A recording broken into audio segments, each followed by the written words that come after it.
안녕하세요. 뉴스와 사람들입니다. 박시영TV에 출연한 최강욱 의원과 천현희 전 위원장은 다음과 같이 발언했지요.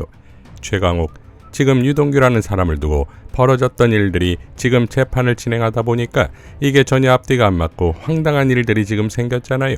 정진상, 김용 두 분의 재판에서 그 다음에 백현동 문제도 지금 보면 감사원 자체가 어젠가 발표했지만 백현동에서 불법을 발견하지 못했다. 감사원이 백현동도 날아갈 것 같고 성남FC는 후원금을 가지고 무슨 정치적 이득을 취했다 이런 식으로 했는데 어떤 분이 잘 지적하셨더라고요. 이번에 잼버리 이거저거 하니까 온데 지금 기업에다가 다른 조직에다가 압력 넣어가지고 지금 숙소, 회사 다 그런 거 제공하게 하는 것과 똑같은 거잖아요. 그러니까 그렇게 해서 정치적 이득을 취하고 있는 그것도 날아갔고 남은 거라고 유일하게 지금 이화영 전 부지사가 진해한테 대북 송금 관련해서 유리한 진술을 해준 게 있는 것 같다. 그래서 그걸 가지고 이제 엮어보려고 하는 이게 마지막으로 남은 것 같은데 이런 식으로 8월 달에 장난칠 거라는 게 예상이 되어 왔잖아요. 그런데 그게 쉽게 되지 않을 것이다 라는 점하고 그 다음에 대북 송금이나 이런 문제가 어떻게 이루어졌고 뭐가 간 건지에 대해서는 여러 군데에서 지금 증언하고 흔적들이 나오고 있기 때문에 그냥 어떤 거 하나를 꼬투리를 잡아가지고 이재명 대표를 어떻게 해보겠다는 거는 법적으로 볼 때는 말이 안 되는데 여론에 영향을 미치려고 하는 거라서 전현희 지금 문제가 되는 기소를 하려고 지금 수사를 하는 사안들이 다 증거가 없거나 조작이거나 이런 증거를 이렇게 조작하는 이런 부분들이 있는 거거든요. 그리고 마지막으로 이화영 부지사의 경우에 지금 재판 과정에서 여러 가지 이제 구속되어 있는 상황에서 어떤 식의 자신의 진술을 번복했는지 모르겠으나 그러나 그 과정이나 그 내용을 보면 법원에서는 당연히 이게 검찰의 회유라든지 반인권적인 수사로 인한 결과물이라고 생각할 수밖에 없는 그런 장면이 펼쳐지고 있거든요.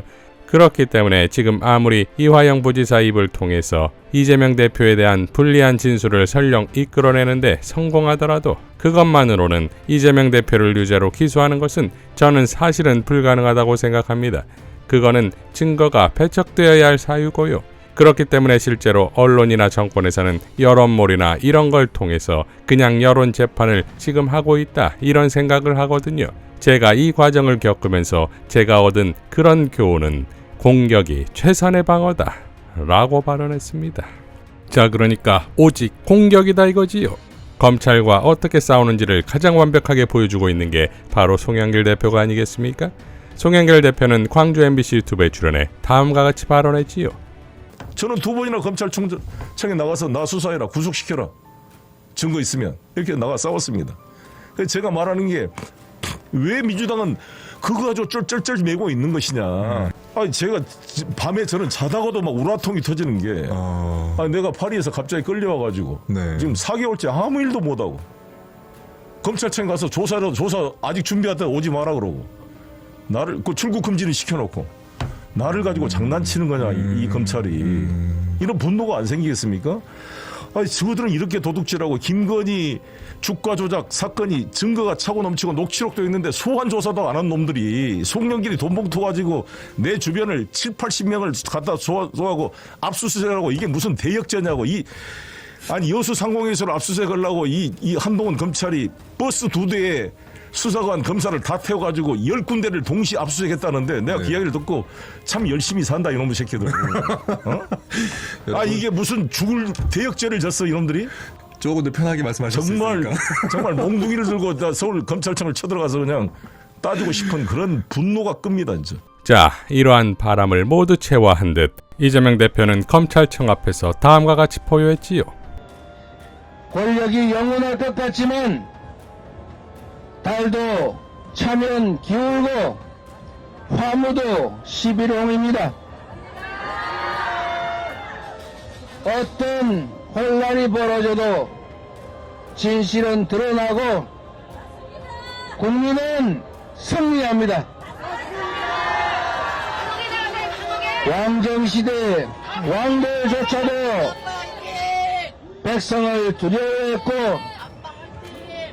백성의 힘으로 왕정을 뒤집었던 것처럼 국민을 무시하고 억압하는 정권은 결코 오래 갈 수 없습니다. 10톤 지성체로 진화해서 세계사에 유례없는 무혈 촛불혁명을 완성했던 우리 국민들은 반드시 다시 떨쳐 일어나서 맞습니다. 국민이 주인은 민주공화국 다시 만들어낼 것입니다.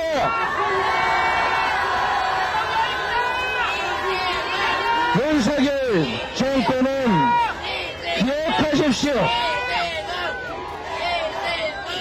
역사의 심판에는 시효가 없습니다. 정권의 이 무도한 폭력과 억압은 반드시 심판받고 그 대가를 치르게 될 것입니다.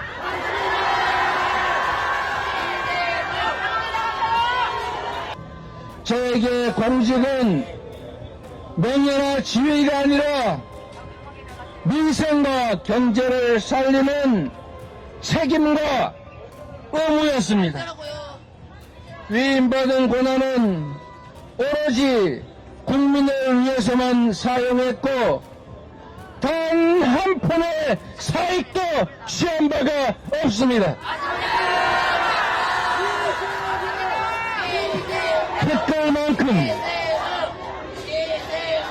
특검만큼의 부정이라도 있었으면 10여 년에 걸친 수백 번의 압수수색과 권력의 탄압으로 이미 토로가 돼서 사라졌을 것입니다.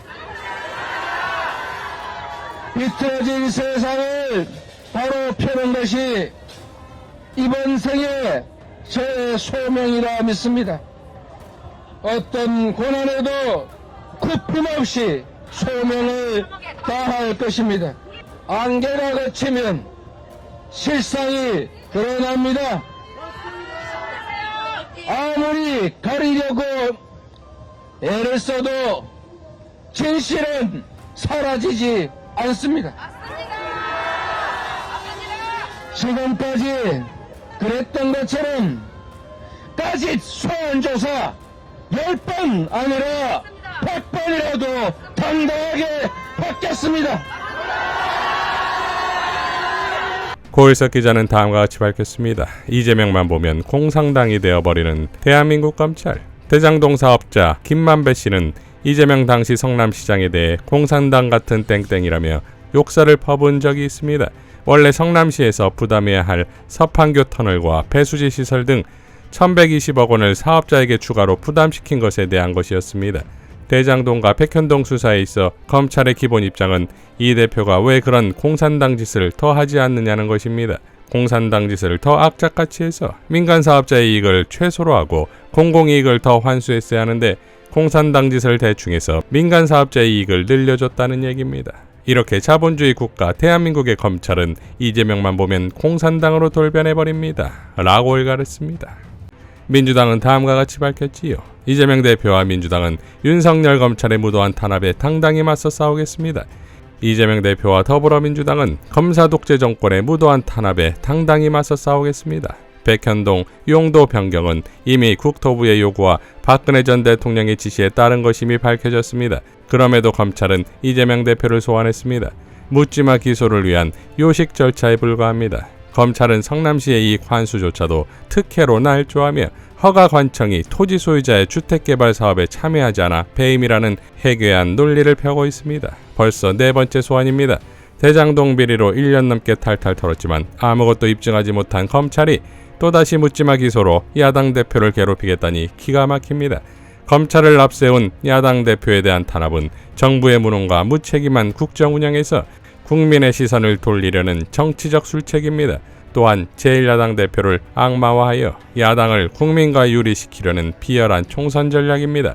윤 대통령이 광복절 경축사에서 밝힌 허위 선동과 야비하고 패륜적인 공작을 일삼는 세력이야말로 윤석열 정권과 검찰입니다. 정권의 망동에 휘둘릴 만큼 국민은 호락호락하지 않습니다.